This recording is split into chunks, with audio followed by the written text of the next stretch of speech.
Kristen and Daniel Chavez looked like the perfect couple, until one of them vanished, and the other's lies began to unravel a deadly truth buried just beneath their backyard. Kristen Chavez was the kind of woman people noticed, not because she was loud or flashy, but because she carried herself with quiet confidence. At 32, she had built a name for herself in the Phoenix real estate market, closing high-end deals and gaining a reputation for her sharp instincts and client-first attitude. Her smile was warm, her voice calm, and her sense of style effortlessly elegant. She wasn't just successful, she was admired. When Kristen announced her engagement to Daniel Chavez, it seemed like the final piece of a perfect life falling into place. Daniel was a former firefighter who now ran a small but thriving home renovation business. Handsome, charismatic, and well-spoken, he was the kind of man who made a strong first impression. He was known for volunteering at local shelters, showing up to community cleanups, and always lending a hand when someone needed help. To outsiders, he was the perfect match for someone like Kristen, strong, dependable, and just as goal-oriented. Their wedding in April 2021 was straight out of a lifestyle magazine. Set in a private vineyard with sweeping views of the Arizona desert, the ceremony was elegant and intimate. Friends and family posted photos under soft lighting and delicate floral arrangements, captioned with words like soulmates and forever. For the first few months, married life appeared to suit them well. They posted couples selfies during hikes, weekend brunches, and cozy nights in. Kristen shared loving tributes on birthdays and anniversaries, describing Daniel as her rock, best friend, and safe place. But as time passed, something started to shift. At first, the changes were subtle. Kristen stopped coming to group dinners. She skipped a friend's bridal shower without explanation. Her once daily social media posts became rare and distant. Some of her closest friends chalked it up to stress at work, or perhaps the quiet settling that happens in every relationship. But others started to worry. Kristen's best friend Alyssa noticed that she had become harder to reach. Phone calls went unanswered. Texts took hours or days to get a reply. When they did talk, Kristen's voice lacked its usual energy. She claimed everything was fine, just busy with work and home projects. Still, her words didn't match the tension in her voice. Her mother mentioned Kristen seemed thinner, more distracted. Her co-workers noted she had been late to meetings and had missed 2 client appointments without notice. Something completely unlike her. By early fall of 2022, Kristen had started withdrawing from even her most trusted circles. She canceled lunch plans at the last minute and made vague excuses about not feeling well. Friends began whispering concerns behind closed doors, wondering if the marriage was more complicated than anyone knew. Still, Kristen never said anything specific. She never asked for help, and no one pushed her. Everyone assumed she would bounce back, that maybe it was just a rough patch. Then, on the morning of October 3rd, Kristen didn't show up for work, and everything began to unravel. The day Kristen Chavez failed to show up for work started like any other, at least from the outside. The sun rose over Phoenix with its usual warmth, and the city moved through its morning routines. But in the office of Chavez & Cole Realty, something felt off. Kristen was never late, and she certainly never missed an important client meeting without notice. By noon, her coworkers were exchanging concerned glances. Calls to her phone went straight to voicemail. Text messages remained unread. Her boss, Michelle Cole, tried to stay calm. Kristen was reliable, one of the top agents in the company. Maybe she'd had a family emergency. Maybe she just needed a day off and had forgotten to let someone know. But as the hours passed, concern turned into alarm. By 5 p.m., no one had heard from her, and there was still no sign of her anywhere. Michelle drove to Kristen's last known listing appointment, but the property was locked and dark. The client confirmed that Kristen had never shown up. That's when the first call to the police was made. Kristen's mother, Elena, arrived at Kristen's house by sunset. Daniel Chavez answered the door looking shaken and pale. He told her that Kristen had left that morning around 6:30 a.m. for an early meeting and hadn't returned. He claimed he hadn't been able to reach her all day either. He assumed she was just working late.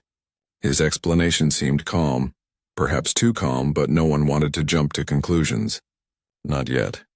Police began a standard missing person investigation that night. They logged Kristen's name into the database and issued a bolo, "Be on the lookout." By the next morning, the search intensified. Officers visited her usual coffee shop, combed through her bank transactions, and requested access to her phone and email records. Her phone had last pinged near a local supermarket at 7:12 a.m. on the day she vanished. That became their first real lead. 2 days later, her car was discovered in that same supermarket parking lot. It was locked, parked neatly between two other vehicles. Inside, nothing appeared stolen or out of place. Her purse was still there, untouched. Her phone was hidden in the glove box, wiped clean of all recent activity. There were no fingerprints on the screen, no smudges, no trace of who had last used it. Surveillance footage from the parking lot was inconclusive. One camera had a view of the lot, but the angle was blocked by a delivery truck during the critical hour she would have arrived. The discovery only raised more questions. If Kristen had planned to run away, why leave behind her ID, her phone, her wallet? If this was a kidnapping, why was there no sign of struggle or forced entry? Investigators dug into her social media, phone logs, and emails. They found nothing unusual and no threats, no signs of distress. But something didn't sit right. Meanwhile, Daniel made a public appeal. Surrounded by news cameras, he pleaded for his wife's safe return. He looked devastated, choking back tears. But behind the scenes, detectives noted inconsistencies in his statements. He said he had been home all morning, but couldn't confirm his whereabouts between 6:30 and 11:30 a.m. His phone had been off during that time, something he claimed was a mistake. A simple oversight. Police weren't convinced. Something about Daniel's story wasn't adding up. And they were just getting started. A month after Kristen Chavez disappeared, the investigation had hit a wall. Despite the media coverage, reward offers, and dozens of tips, nothing concrete had emerged. The supermarket parking lot remained the last place she was seen, at least according to the data from her phone. No one had come forward with sightings, and no evidence had surfaced to suggest she had left on her own. As time passed, the public's interest began to fade, but the detectives assigned to the case refused to let it go cold. Then an unexpected lead came from right next door. A neighbor of Daniel and Kristen's came forward with something strange. On the night Kristen went missing, they claimed they had seen Daniel in the backyard digging. It was around 10 p.m., long after dark. He had a shovel and a headlamp. The neighbor assumed it was just gardening, odd but not alarming. Still, after learning Kristen was missing, it didn't sit right with them. They decided to call the police and report it, unsure if it meant anything at all. Detectives immediately took the tip seriously. They secured a warrant to search the Chavez property, including the backyard. When investigators arrived, Daniel stood in the doorway and said nothing. His face was blank.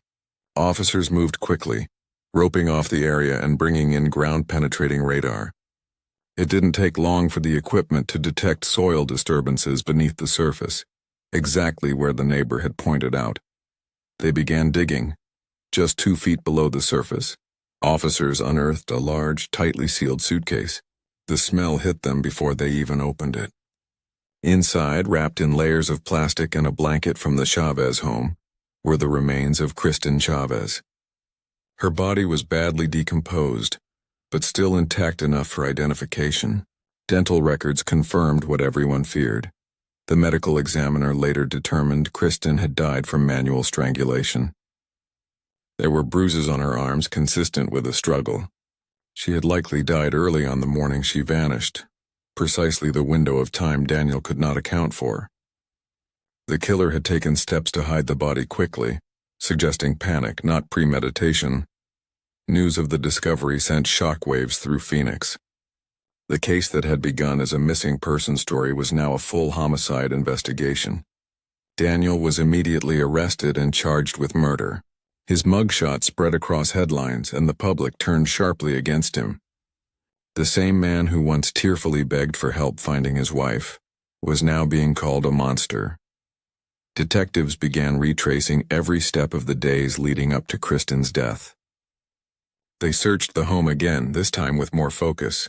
In the garage, they found a roll of plastic identical to what Kristen's body had been wrapped in.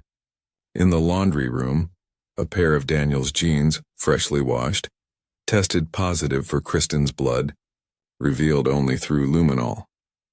The illusion of a perfect husband had crumbled. What had once looked like grief now seemed like guilt.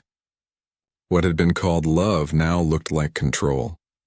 The case of Kristen Chavez had taken a dark turn, and the truth was just beginning to emerge. In the days following Daniel Chavez's arrest, investigators turned their focus toward uncovering a motive.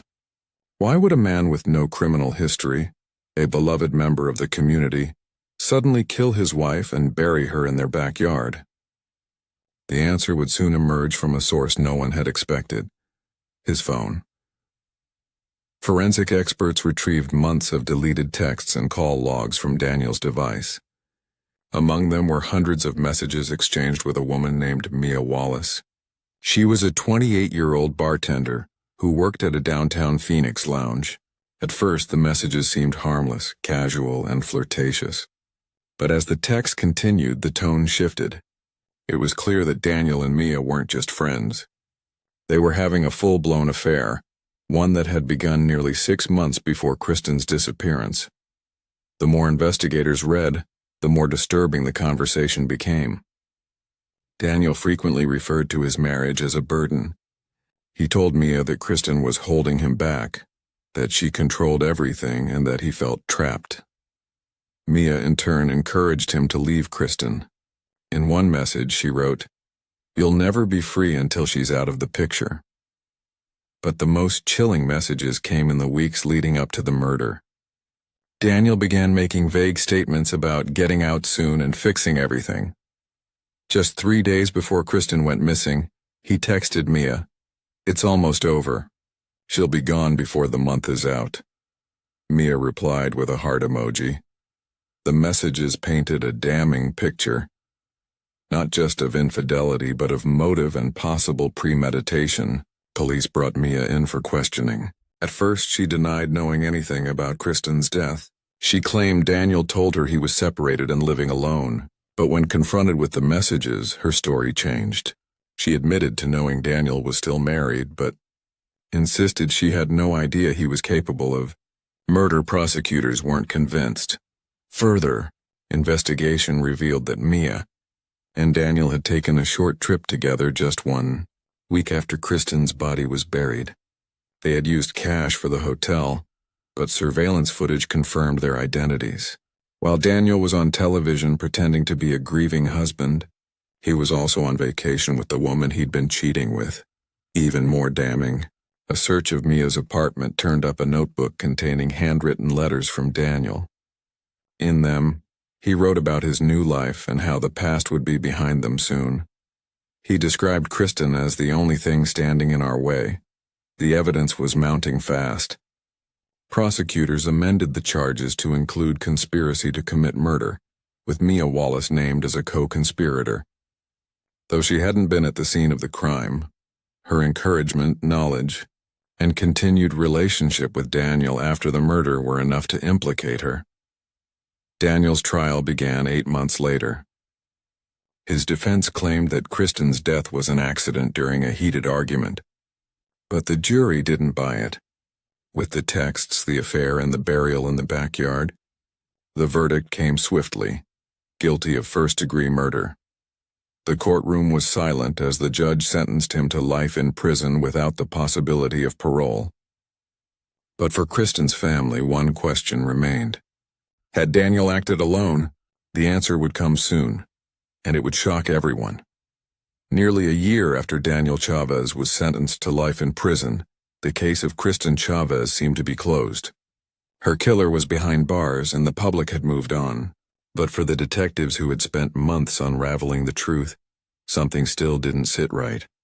Despite the overwhelming evidence against Daniel, there were lingering details that never fully made sense. How had Kristen's phone been wiped clean so thoroughly? Who had parked her car so neatly at the supermarket without being caught on camera? And if Daniel had acted alone, how had he managed to bury her body just hours after the murder, with no visible signs of struggle or panic? Then in October 2023, an envelope arrived at the Phoenix Police Department. It was unmarked, containing a typed, unsigned letter. The message inside was brief but explosive. The writer claimed that Daniel hadn't acted alone, that someone else had helped cover up the murder. The tone was cold, almost clinical, and it included details that had never been made public. The exact brand of the plastic wrap used to conceal Kristen's body, the color of the gloves worn during the burial, and the location of a second set of Kristen's clothes she had been wearing the night before she disappeared. Investigators were stunned. Either the writer was involved in the crime, or had direct knowledge from someone who was. A trace on the envelope revealed no fingerprints, but the postmark was from Flagstaff, nearly 150 miles from Phoenix. Using the information provided, police searched the area mentioned in the letter, a storage facility on the outskirts of town. Inside one of the units, rented under a fake name, they found a plastic bin containing Kristen's pajama pants and a t-shirt, both stained with blood. Nearby in the same unit was a burner phone. Digital forensics linked the burner to one person, Mia Wallace. Detectives now had enough to arrest Mia again, this time not as an accessory but as a co-conspirator. Faced with overwhelming evidence, Mia finally confessed. She admitted that she had known about the murder plan before it happened. The night before Kristen disappeared, Daniel had told her he was going to end it. Mia claimed she thought he meant divorce, but when he called her hours later asking for help, she didn't hesitate. She arrived at the house that afternoon. Kristen's body was already in the garage. Mia helped clean up the scene, wipe Kristen's phone, and drive her car to the supermarket to stage a disappearance. Daniel then buried the body while she stood watch. Mia's cooperation led to a plea deal. She was sentenced to 25 years for conspiracy, tampering with evidence, and obstruction of justice. The community was shocked all over again. What had first seemed like a crime of passion was now exposed as a calculated plan, carried out by two people who believed they could erase a life without consequence. Kristen Chavez never got to speak her truth, but the evidence told her story. A woman who once believed she had found her forever in marriage had unknowingly stepped into a trap. A deadly marriage built on lies and secrets had ended in betrayal and death. And in the end, justice, though delayed, found everyone responsible.